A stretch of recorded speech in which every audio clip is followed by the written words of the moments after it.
ताज्या बातम्यांसाठी ABP माझाला subscribe करा आणि बेल आयकॉन प्रेस करा। नमस्कार, मी ज्ञानदा कदम या विशेष कार्यक्रमात आपल्या सर्वांचं स्वागत। सध्या एकच चर्चा सुरू आहे, ती म्हणजे कोरोनाची लस कधी येणार आणि ती तुमच्या आमच्यापर्यंत कशी पोहोचणार, किती रुपयांना मिळणार। या सगळ्या संदर्भात अगदी सविस्तरपणे बातचीत करण्यासाठी आणि कोरोनाची सध्याची देशातली स्थिती काय आहे याबद्दलही आपल्याला सांगण्यासाठी डॉक्टर रमण गंगाखेडकर सर सध्या आपल्या सोबत आहेत। सर, आपलं अगदी मनापासून स्वागत। सगळ्यात पहिल्यांदा देशाचा आकडा हा गेल्या काही दिवसांपासून कोरोनाबाधितांचा खूप कमी येताना आपण पाहतोय, तर काय आहे देशातली कोविड-19 ची सध्याची स्थिती? खरोखर हे इन्फेक्शन कमी होतंय, यावर आपण विश्वास ठेवला पाहिजे आणि जे काय कोविड अप्रोप्रिएट बिहेवियर्स आहेत ते परत आपल्याला येऊ द्यायचं नाहीये, यासाठी आपण आपले प्रयत्न जारी ठेवणं हे फार जरुरीच आहे। कारण आपण हे नाही केलं तर परत दुसरी लाट येण्याची शक्यता असते। जे प्रिव्हेंटेबल आहे ते आपण केलंच पाहिजे, एवढं मला समजतं। सर, सातत्याने इथे राज्यामध्ये सुद्धा चर्चा सुरू आहे किंवा दिल्लीची परिस्थिती आपण पाहिली तर हे दिसून येतं की रुग्णसंख्या वाढलेली आहे। जगभरात सुद्धा तो ट्रेंड आपल्याला पाहायला मिळतोय। तर आपल्या देशाचा विचार करता सध्याची परिस्थिती पाहता दुसऱ्या लाटेची खरंच शक्यता आहे का, दुसऱ्या पीकची शक्यता आहे का? आपण पाहतोय की ज्या देशांमध्ये लॉकडाऊन झाला नाही, म्हणजे जसं आपण अमेरिका म्हणतो किंवा युरोप मधले अनेक देश म्हणतो, त्या ठिकाणी तुम्हाला दुसरी किंवा तिसरी लाट दिसतीये। पण मला एक आशा आहे, ज्या प्रकारे लोकांनी लॉकडाऊन मध्ये सुद्धा प्रत्येक गोष्ट मानायचा प्रयत्न केला, कोविड अप्रोप्रिएट बिहेवियर्स हे चांगल्या पद्धतीने पालन केलं, हे असेच जर आपण चालू ठेवले तर आपल्याला दुसरी लाट येणं हे टाळता येऊ शकतं। आणि आता तर व्हॅक्सिन येते, व्हॅक्सिन आल्यावरती आपण जेव्हा त्याचं रोलआउट सुरू करू त्यामध्ये दुसरी लाट आपण नक्की प्रिव्हेंट करू शकू। प्रत्येक व्यक्तीने हा विचार केला पाहिजे की जोपर्यंत मला स्वतःला व्हॅक्सिन मिळणार नाही तोपर्यंत मला हे कोविड अप्रोप्रिएट बिहेवियर्सचं पालन करावंच लागणार आहे। बरोबर। आणि दुसरी महत्वाची गोष्ट म्हणजे लोक आजूबाजूचे जरी सुरक्षित व्हॅक्सिन जेव्हा मिळायला लागेल तर आपल्याला एक दिसेल की काही लोक अगदी आनंदात फिरतायत, कारण त्यांना व्हॅक्सिन मिळून दोन महिने झाले। तो म्हणेल मला पाळायची जरुरी नाही, पण मी त्यांच्याकडे बघितलं नाही पाहिजे। मला अजूनही प्रोटेक्शन मिळालेलं नाहीये, तर मी मात्र माझे मास्क आणि कोविड अप्रोप्रिएट बिहेवियरचं पालन केलं पाहिजे। अर्थात सर, हे खूपच गरजेचं आहे। आता व्हॅक्सिनचा विषय निघालाय, लसीचा विषय निघालाय, तर आज सगळ्यात मोठी चर्चा अख्ख्या देशात हीच आहे की कोवॅक्सिनची लस घेतल्यानंतर एक साधारणतः 13-15 दिवसामध्ये हरियाणाचे आरोग्यमंत्री अनिल विज हे कोरोना पॉझिटिव्ह असल्याचं निष्पन्न झालं। हे नेमकं का झालं, हे नेमकं कशामुळे झालं, मनात खूप प्रश्न येतात कारण यामुळे। नाही, एक आपण लक्षात ठेवलं पाहिजे, ही जी व्हॅक्सिन आहे कोविडच्या विरुद्ध ही 2 डोसची व्हॅक्सिन आहे। अच्छा। आता ही 2 डोसची व्हॅक्सिन मी फक्त एकदाच घेतली। एकदाच घेतल्यावरती काय परिणाम होईल, माझी प्रतिकार शक्ती इतक्या चांगल्या प्रकारे जागृत होणार नाही की मला इन्फेक्शन होणार नाही याची संपूर्ण माझ्या शरीराची जी काळजीची जी संस्था आहे ती कार्यरत होऊ शकेल। दुसरी गोष्ट आपण एक लक्षात ठेवलं पाहिजे की ही जी व्हॅक्सिन ट्रायल असते, या ट्रायल मध्ये खरोखर या व्हॅक्सिनचा परिणाम काय आहे हे समजण्यासाठी 50% लोकांना, म्हणजे आपण 2 माणसं या व्हॅक्सिन ट्रायल मध्ये घेतली तर एकाला ती लस मिळते, दुसऱ्याला लस दिसण्यासारखी असते, परंतु त्यामध्ये ही लस उपलब्ध नसते। दिसायला ते जसं काय म्हणतात त्या लसीसारखीच दिसणारी बाब, पण त्यामध्ये कुठलाही स्पाइक प्रोटीन हा प्रकार कुठल्याही प्रकारे टाकलेला नसतो किंवा तो विषाणू पण टाकलेला नसतो, म्हणून ही प्लासिबो कंट्रोल ट्रायल आहे। प्लासिबो कंट्रोल ट्रायल मध्ये आपल्याला हे माहिती नाही की त्या विज साहेबांना आपण प्लासिबो दिलं होतं का त्या व्यक्तीला टेस्टची जी व्हॅक्सिन आहे ती व्हॅक्सिन दिली होती। यामुळं आपण हे म्हणू शकत नाही की त्यांची व्हॅक्सिन फेल झाली। व्हॅक्सिन मिळाल्यामुळे व्हॅक्सिन फेल झाली हे म्हणायला कुठलाही आधार नाही। आणि समजा चुकून माकून त्यांना व्हॅक्सिन दिल्या गेली असेल तर त्यांनी 2 डोस घेणं अपेक्षित होतं, त्यानंतरच प्रोटेक्शन येणार होतं। ते त्यांनी एकच डोस नंतर जर कोविड अप्रोप्रिएट बिहेवियर्सचं पालन केलं नाही तर त्यांना लागण जर झाली तर त्यामध्ये फार आश्चर्य करण्यासारखी गोष्ट नाही, हे आपण लक्षात ठेवलं पाहिजे. सर, यामध्ये हा मुद्दा खूप महत्त्वाचा आहे जो सर्वसामान्यांना कळणं आत्ताच्या घडीला खूप गरजेचं आहे की अनेकांचा हा समज झालेला आहे की लस घेतली म्हणजे मला कोविड यापुढे कधीच पुढे होऊ शकणार नाही. समजा एखाद्या माणसाने लस घेतली आणि कोविडचं इन्फेक्शन चुकून माकून त्याच्या शरीरात शिरलं तर त्याला प्रोटेक्शन कसं मिळतं? तो माणूस सुरक्षित राहतो का आणि त्याच्यापासून इतरांना होणारा धोका कमी होतो का? तुम्ही जर हे पाहिलं की मी एकच डोस घेतला असेल आणि नंतर व्हॅक्सिन नाही घेतली तर किती लोकांमध्ये ही प्रतिकारशक्ती जागृत झाली असेल? ते प्रपोर्शन जे असतं ते साधारण एक 50-60% पर्यंत राहील. म्हणजे तीच व्हॅक्सिन जी 95% लोकांना प्रोटेक्ट करू शकते, मी एकच डोस जर घेतला तर त्यामध्ये ती साधारण 50 ते 60% लोकांना ते प्रोटेक्ट करू शकेल अशा प्रकारची स्थिती असते. म्हणून 2 डोस दिले जातात.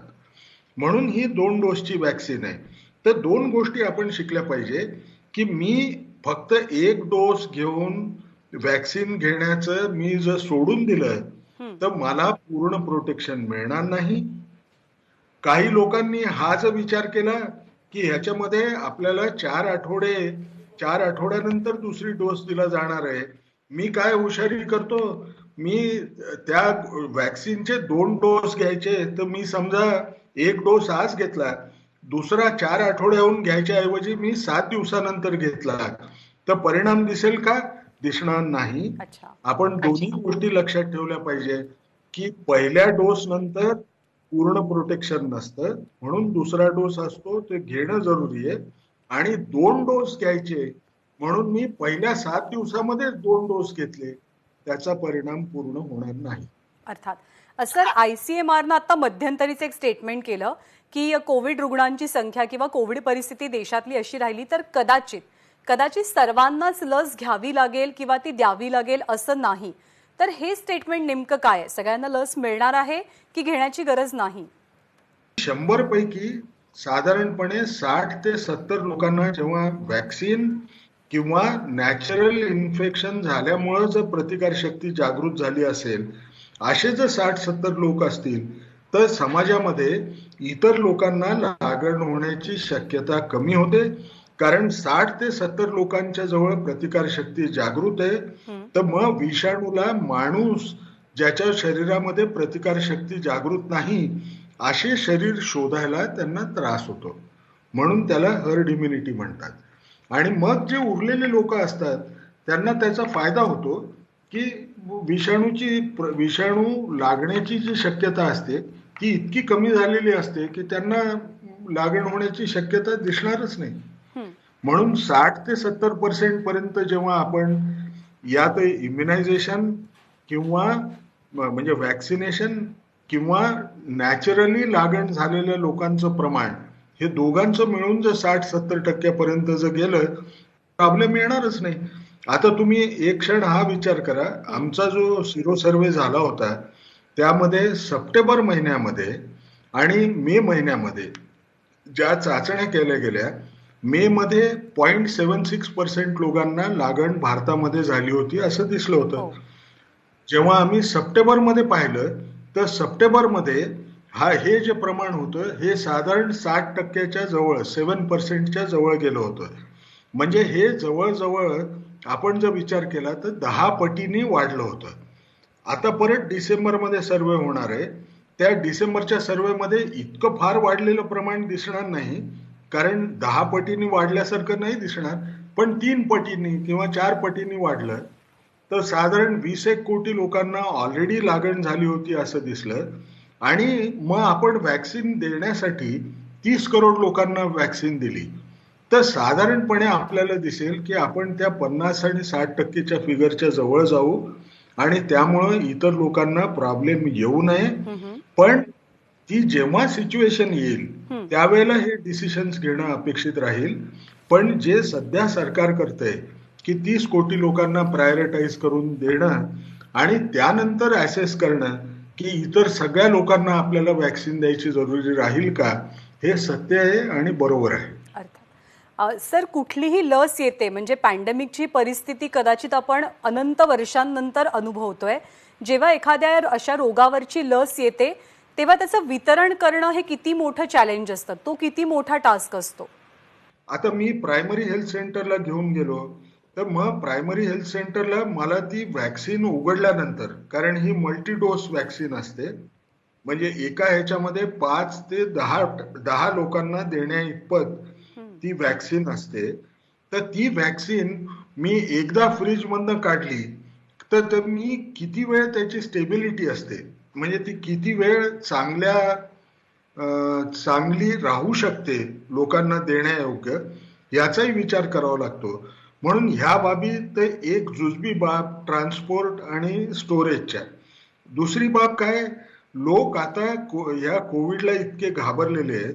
प्रत्येकाने व्हॅक्सिनचं नाव घेतलं की लोक म्हणतील, प्रत्येक जण येऊन उभे राहतील आणि म्हणतील मला व्हॅक्सिन मिळाली पाहिजे. किंवा इवन फक्त आपण असं ठरवलं की फ्रंटलाईन वर्कर्स आणि 50च्या वरच्या लोकांना द्यायची, तिथं आपल्याला जेव्हा व्हॅक्सिन द्यायची वेळ येईल त्यावेळेला आपल्याला एक बघावं लागेल की लोक जे लाईनीत उभे आहेत त्यांना कोविड अप्रोप्रिएट बिहेवियरचं त्यांनी पालन जर नाही केलं तर त्यांना लागण झाली नाही पाहिजे. म्हणजे ते सेफ डिस्टन्स व्हॅक्सिन देताना सुद्धा आपल्याला मेंटेन करावं लागेल, हे आपण लक्षात ठेवलं पाहिजे. दुसरी गोष्ट आपण एक लक्षात ठेवली पाहिजे की ही इमर्जन्सी यूज ऑथरायझेशन मिळालेल्या व्हॅक्सिन्स असणार. याचे संपूर्ण साईड इफेक्ट स्टडीड नसल्यामुळे जिथं कुठं आपण व्हॅक्सिन देऊ त्या माणसाला अशा वेटिंग एरियामध्ये ठेवावं लागेल व्हॅक्सिन दिल्यावरती, की जिथं डॉक्टर त्या व्यक्तीकडे लक्ष ठेवू शकेल की कुठला साईड इफेक्ट होण्याची शक्यता आहे का. जरी एक गोष्ट सत्य आहे की 2 महिने आपण ऑब्झर्व केल्यावरती, फेज 1 आणि 2 ची ट्रायल झाल्यावरती जर आपल्याला मेजर साईड इफेक्ट दिसले नाही तर फेज 3 मध्ये किंवा इमर्जन्सी यूज ऑथरायझेशन मध्ये साईड इफेक्ट्स दिसतील. पण तरी सुद्धा संपूर्ण काळजी घ्यायला लागते, कारण हे माणसाचं आयुष्य हे मूल्यवान असतं. म्हणून ह्या सर्व काळज्या आपल्याला घ्यायला लागतील. सर, सध्या आपल्या देशामध्ये एकंदरीत म्हणजे 3 अहमदाबादमध्ये एक महत्वाची लस बनतेय, एक पुण्यामध्ये बनते आणि एक हैदराबादमध्ये बनतेय. या 3ही लसीबद्दल तुम्ही सगळ्यांना आश्वस्त कसं कराल की याच्या स्टेजेस कशा आहेत आणि या 3ही लसीबद्दल अधिक माहिती. या सगळ्या फेज 3 ट्रायल मध्ये ऑलरेडी जात आहेत, या डिसेंबरमध्ये सुरू झालेल्या आहेत. या 3 लसीमध्ये सगळ्यात पहिली लस जिच्याबद्दल आपण जास्त चर्चा करतोय ती ॲस्ट्राझेनेकाची लस आहे.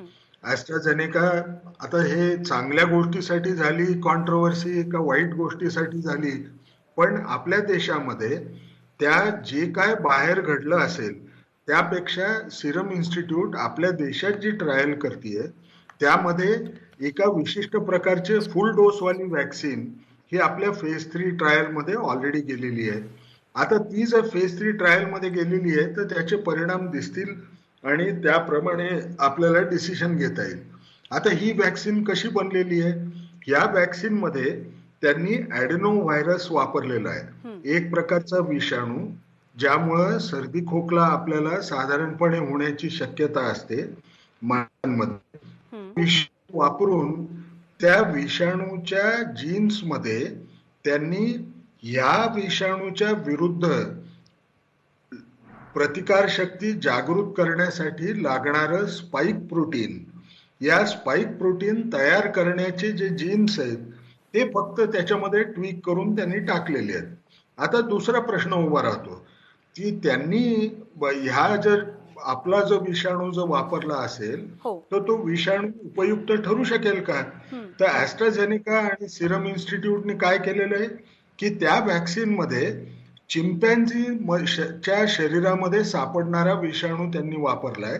त्यामुळं चिंपॅन्झीच्या विरुद्ध आपल्या शरीरामध्ये तो चिंपॅन्झीचा व्हायरस कधी गेलेला नसतो, त्यामुळं तो आपल्या शरीरामध्ये सुद्धा जाऊन स्पाइक प्रोटीन तयार करू शकेल. वेरॅज आपण जर दुसरा ॲडेनो व्हायरस वापरला असता जो कॉमनली माणसाला होतो, ज्याचं इन्फेक्शन होऊ शकतं, तर तो व्हायरस कदाचित तो वॅक्सिन कामाची राहिली नसती ही भीती असली असती. आता हे झालं ॲस्ट्राझेनेका वॅक्सिन बद्दल. परंतु उरलेल्या ते 2 वॅक्सिन्स आहेत त्याच्याबद्दल आपण नेहमी विचार करतोय. हा जो भारत बायोटेकचा जो वॅक्सिन आहे तो इनॅक्टिव्हेटेड व्हायरस आहे. इनॅक्टिव्हेटेड व्हायरस म्हणजे काय? हा व्हायरस जो असतो हा माणसाच्या शरीरात दिल्यावर आपल्यासारख्या अनेक कॉपीज तयार करू शकत नाही, कारण त्याला जवळजवळ मारलेलं असतं. मग अशा व्हायरसला आपल्या शरीरात टाकायचं. या व्हायरसच्या शरीरावरती स्पाइक प्रोटीन आहे आणि स्पाइक प्रोटीन विरुद्ध आपल्या शरीरामधली जी प्रतिकार शक्ती आहे ती जागृत होईल आणि लढू शकेल. म्हणून यांनी इनॅक्टिव्हेटेड वॅक्सिन बनवली. हा क्लासिकल प्लॅटफॉर्म आहे. म्हणजे अशा प्रकारच्या वॅक्सिन्स आपण पूर्वी दिलेल्या आहेत. यामध्ये शरीराला दुसरा कुठलाही धोका मोठा नसतो हे प्रत्येकाने समजून घेतलं पाहिजे. फक्त आपल्याला त्याची प्रोटेक्टिव्ह एफिकसी म्हणजे किती टक्के लोकांना आपण वॅक्सिन दिल्यानंतर लागण होणार नाही हे बघणं अपेक्षित आहे. तर त्याची फिगर सुद्धा येतील. फार मोठे साईड इफेक्ट्स असतील असं वाटत नाही. आता दुसरी बाब आपण बघितली पाहिजे की जी ह्याची जी वॅक्सिन आहे झायडस कॅडिलाची ती डीएनए वॅक्सिन आहे. हा एक नवीन प्रकारचा प्रयोग चालू आहे. याची फेज 3 ट्रायल होणार. डीएनए वॅक्सिनला फार घाबरून जाण्याची जरुरी नाही, परंतु यामध्ये डीएनए वॅक्सिन जी असते याच्यामध्ये कशा प्रकारचं प्रतिकार शक्तीला आपण किती प्रमाणामध्ये जागृत करू शकू हे समजणं आताच्या घडीला जरुरी आहे. पण ज्या प्रकारे स्पाइक प्रोटीन म्हणजे फायझरची पाहतो, मॉडर्नाची पाहतो किंवा स्पुटनिक वॅक्सिनचे जे रिझल्ट पाहतोय ते एवढे चांगले का आहेत? कारण त्यांना स्पाइक प्रोटीनचा त्यांनी वापर केलाय. आपल्या देशामध्ये सुद्धा ज्या वॅक्सिन्स विकसित होत आहेत त्यामध्येही स्पाइक प्रोटीनच तयार होणार आहे. म्हणून त्याबद्दल घाबरू नये. साईड इफेक्ट्स जे आहेत एक लक्षात ठेवलं पाहिजे की सिरियस साईड इफेक्ट्स हे फेज 3च्या पहिल्या 2 महिन्यामध्ये समजतात. फेज 2 मध्ये सुद्धा साईड इफेक्ट्स असतात. मग फेज 2 कंप्लीट केल्यावर फेज 3 मिळते आणि फेज 3 मध्ये 2 महिने पूर्ण झाल्याशिवाय आपल्याला इमर्जन्सी यूज ऑथरायझेशन मिळणार नाही. त्यामुळं लोकांनी शांत राहावं की जी वॅक्सिन मिळेल फार मोठे साईड इफेक्ट्स असतील असं समजणं हे नकारात्मक विचारसरणीचं कार्य राहील असं वाटतं मला. मनापासून आपले आभार सर. आपण खूप वेळ दिलात आणि सविस्तरपणे खूप शंकांचं निरसन केलं त्याबद्दल. Thank you so much sir. Thank you. आणि यानंतर या विशेष कार्यक्रमात आत्ता वेळ झालेली आहे इथेच थांबण्याची. ताज्या बातम्यांसाठी बघत रहा एबीपी माझा.